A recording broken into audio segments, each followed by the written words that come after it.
Seguimos hablando de presupuesto 2022 de la provincia de Mendoza y para eso hemos convocado para justamente tener algunos detalles de la postura del peronismo frente a este tema. Hemos convocado a Silvina Camiolo, senadora provincial del Frente de Todos, a quien tenemos en línea. Silvina, ¿cómo está? Buenos días. Hola, buenos días, muy bien. Bueno, estaba mirando sus redes sociales y obviamente me remito a lo que escribió hace algunas zonas, hablando justamente del presupuesto de la provincia, diciendo algo del discurso de posverdad que maneja el oficialismo en esto de vivimos en una provincia ordenada. ¿Cuál es la percepción que tienen ustedes, no, desde la legislatura, de cómo está la provincia? Sí, es una percepción basada en hechos también, basada en los datos oficiales que nos marcan las encuestas incluso oficiales que tiene el mismo gobierno. Y leyendo los presupuestos del año 2015 a la actualidad, lo que vimos es la desinversión que ha sufrido educación, salud, áreas tan sensibles como ellas, y que han pasado, por ejemplo, en el caso de educación, del 23% del presupuesto total al 17,7%. O sea, ha bajado un punto porcentual por año desde que son gobierno la inversión en educación.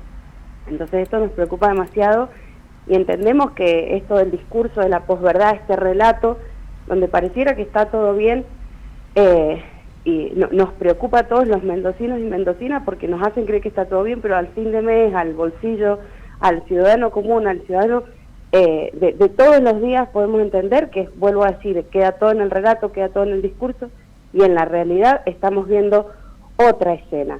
Y justamente parafrasearon mucho ellos a Perón, digo ellos porque desde el oficialismo, dije, todo el tiempo decían, la única verdad es la realidad.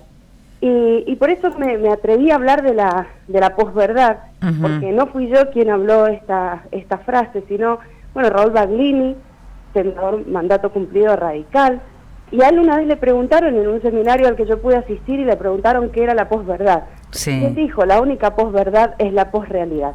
Esa frase es de él, le pertenece, incluso en mi discurso lo dije, y él mismo parafraseando a Perón, o sea que cuando vivís en una posverdad o con un relato mentiroso, con una mentira emotiva, como se llama, lo único que te queda por vivir es una realidad paralela.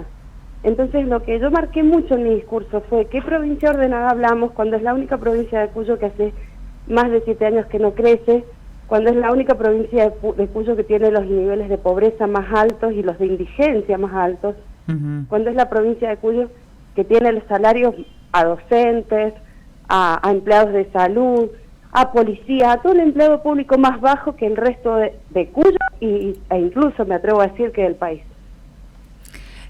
Silvina, ayer en el momento en el cual obviamente se estaba debatiendo esto en la legislatura, veíamos algunos tramos donde desde el Frente de Todos se cuestionaba mucho esto que incluso hace reseña usted, de cuánto se ha ejecutado el presupuesto 2021. Y hablaban justamente de una deuda, ¿no?, que tiene el gobierno de la provincia en ese sentido, porque entienden que la ejecución no ha sido plena y falta nada para que termine este 2021 y obviamente los cuestionamientos tienen que ver con cómo se aplicaría el presupuesto para el año que viene. Claro, hay una ejecución, por ejemplo, en obras públicas que nos llega al 25% del presupuesto que sí aprobó el peronismo el año pasado. Lo que el peronismo no admite ya es sostenimiento del rollover, que para que la gente lo sepa, el rollover es tomar deuda para pagar deuda. Es seguir tomando deuda para pagar deuda, y la deuda estrepitosa que dejó el cornejísmo. Entonces eso es a lo que ya nosotros decimos basta, ya hay una deuda, está dolarizada, la provincia ya está complicada desde lo financiero, entonces no podemos seguir tomando deuda para pagar más deuda, porque eso obviamente va a afectar las arcas, no solamente presentes sino futuras. Nuestros hijos, nuestros nietos van a terminar pagando un endeudamiento catastrófico. Sí hemos aprobado el presupuesto el año pasado, entendíamos que había un plan de obras al que teníamos que apoyar, además era primer año del gobernador, sí. Y siempre uno tiene que dar las herramientas de gobernabilidad, porque no se puede ser oposición de manera irresponsable. Claro. Se estudió mucho, fue un presupuesto, mira, arrancamos el debate, primero que se trabajó mucho en comisiones, todas fueron virtuales, entendiendo la situación de pandemia, todos pudimos participar. Este año fue bien diferente, en el presupuesto podían entrar a las comisiones los senadores, miembros de las comisiones, el resto de los senadores quedamos por fuera, y tal como vino de diputados no se permitió hacer ningún cambio. Así como vino de diputados, así mismo salió. Entendíamos que no había voluntad incluso de incorporar sugerencias como sí las hubo el año pasado. Y el año pasado, por ejemplo, la sesión específica de presupuesto arrancó un día a las 8 de la mañana y terminó al otro día a las 3 de la mañana.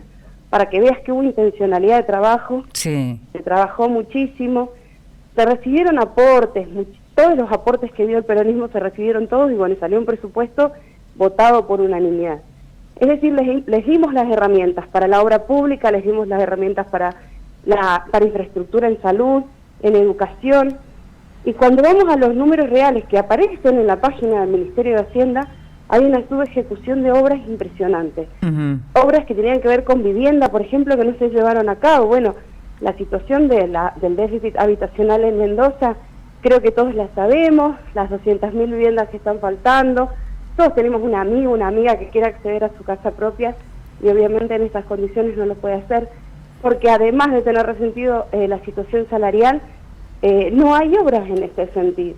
Entonces, bueno, son muchas cuestiones las que nos llevaron a decir, dennos un presupuesto realista sí. y un presupuesto que podamos acompañar, permítannos hacer aportes. Parte de esos aportes tenían que ver con lo que las legisladoras venimos trabajando a nivel nacional, incluso mundial, que tiene que ver con los presupuestos con perspectiva de género, que es mucho más allá de poner un dinero para la prevención y erradicación de la violencia. Es mucho más allá de estos 60 pesos que dice el gobierno, aumentó ese 50%, porque el año pasado era de 30 pesos, hoy es de 60 aproximado por mujer. No deja de ser poco, ¿no? No deja de ser poco. Y considerando que tuvimos en esta provincia 5 femicidios desde que empezó el año, uno de ellos total y absolutamente evitable, del que tampoco tuvimos respuestas, y hablo del caso de Florencia Romano, que tanto conmocionó recién arrancadito el año. Todavía estamos esperando que el ministro asista a la legislatura y dé las correspondientes explicaciones. Ojo, el peronismo no le pidió la renuncia, le pidió explicaciones, porque entendemos que cuando tenés un cargo de tan alta responsabilidad, es necesario que des las respuestas oportunas a la sociedad, y no se las des a los legisladores. Nosotros ahí somos una consecuencia. Estamos representando a la ciudadanía. Cuando vienen y nos explican a nosotros, en realidad están explicándole a cada mendocino y cada mendocina que puso su voto. Entonces, bueno, todavía estamos esperando esa respuesta. Silvina, en las últimas horas surgió esta información que habla de que la provincia, a partir de que no tiene el rollover, está viendo cómo finalmente puede hacerle frente a las deudas que tiene justamente Mendoza. Y una de las posibilidades es echar mano a una propuesta que viene desde el gobierno nacional que le da la posibilidad de refinanciar parte de esa deuda. ¿Cómo entendés vos esta decisión, teniendo en cuenta que además es un plan que el gobierno facilita a nivel nacional y que fue ideado también por Martín Guzmán y su equipo? Sí, yo entiendo que la provincia siempre vuelve a la nación, a pesar de que se siente discriminada por nación, y también se encargaron de recalcar sostenidamente esta discriminación. Creo que finalmente el salvataje lo va a dar la nación, tiene las herramientas para hacerlo, y sé que se está trabajando incluso desde el frente con nuestros legisladores nacionales a la cabeza, para que sí sea, para que se refinancie y se den ayudas a la provincia para poder sostener el pago de la deuda. Finalmente se va a hacer, y finalmente la nación lo va a hacer. Entendemos que eso es mucho más sensato que volver a pedir deuda para pagar deuda, y es mucho más sensato reconocer que la provincia necesita a la nación, que no podemos tener un Mendoexit, como lo dijeron algunos candidatos irresponsables desde sus lugares, que podíamos ser un país aparte. Mendoza necesita a Argentina, Mendoza necesita a la nación, y estoy segura que la nación va a poder salir con este salvataje y va a generar un financiamiento, un refinanciamiento lo más adecuado a sus realidades posibles. Silvina, una última pregunta y tiene que ver un poco con la realidad que atravesamos hoy los argentinos. Hay plan de congelamiento, programa de congelamiento de precios, y el pedido del gobierno nacional a las provincias que se sumen en el control. En la provincia esgrimen que no tienen las herramientas ni la gente para poder controlar que se cumpla este congelamiento de precios. Mientras se habla de diferencias políticas, sobre todo con aquellas que no se quieren sumar. ¿Cuál es tu análisis de esta situación? Mira, cuando se hizo la reunión con todos los gobernadores para ver cómo se va a manejar el tema del congelamiento de precios, solo 2 gobernadores no participaron de esta reunión, y uno de ellos fue el gobernador de la provincia de Mendoza, Suárez, y el otro fue Rodríguez Larreta.